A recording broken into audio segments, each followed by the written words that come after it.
Bonjour à tous. Donc, Amidon 45, c'est effectivement une entreprise d'insertion, donc la dernière marche avant l'emploi. Amidon a 20 ans, 21, et a pour vocation favoriser l'insertion d'un public prioritairement féminin, mais pas exclusivement. Depuis toutes ces années, la vocation c'est l'insertion, et on se sert de nos activités économiques autour du linge pour donner du travail à des personnes qui ont besoin de ce tremplin pour réagir, pour construire leur projet professionnel autour de l'activité lavage, l'activité repassage. Ça peut être aussi de la confection, couture, retouche et livraison.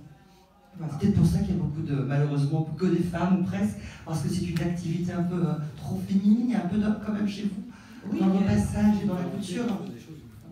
On a des candidats qui se proposent, qui se présentent, qui ne tiennent pas énormément de temps. Hein, c'est des expériences comme ça, d'une huitaine de jours. Bon, voilà, mais bon, il y a aussi un poste d'agent polyvalent de livraison qui peut être tout à fait occupé par un homme, il n'y a pas de souci. Et puis voilà, on ne fait pas de discrimination, mais c'est vrai qu'en voyant, en rentrant à Amidon 45, quand on voit toutes ces femmes, j'avoue que ça peut faire peur. Sylvie, il y a quelques instants, Jean-Philippe Grand nous parlait de Dior avec ces jeunes diplômés qui pouvaient être insérés dans le travail à travers Dior. Vous aussi, ça fait partie de vos clients Dior, La Poste, mais aussi les particuliers font partie de vos clients. Tout à fait. Alors nous, on a un projet pour travailler l'année prochaine avec Dior. C'est vraiment un projet qui se construit petit à petit. Par contre, là, depuis en fait 2 ans et demi, nous avons été rapprochés par le réseau ferré. 37.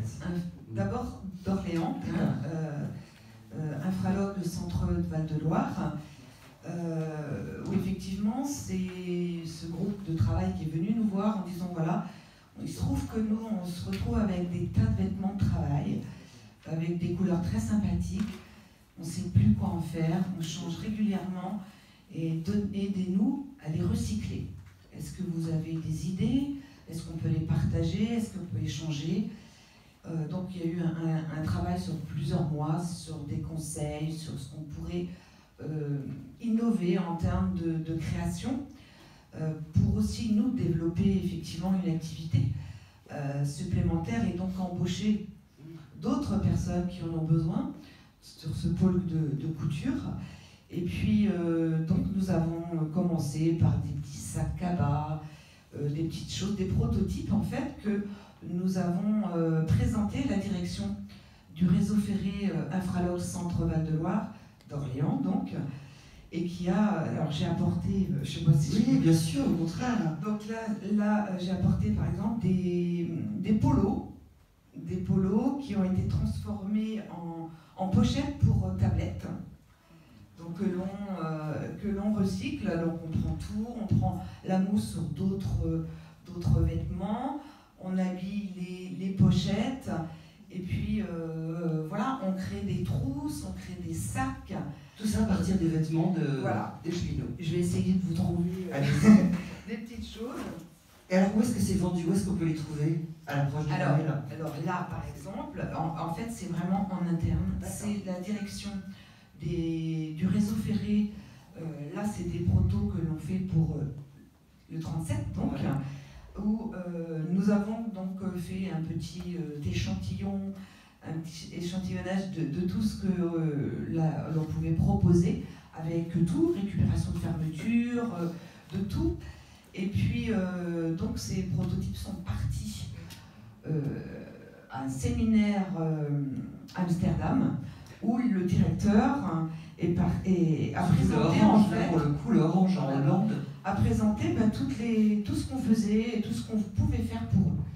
Du coup, nouveau marché, là ça c'est le scoop de la soirée, nouveau marché à partir de demain qui a été validé, puisque nous allons faire des pochettes et des sacs avec toujours les mêmes vêtements, les pantalons, les kawés, les parkas, les polos, les combinaisons, les salopettes, enfin tout ce que l'on peut récupérer.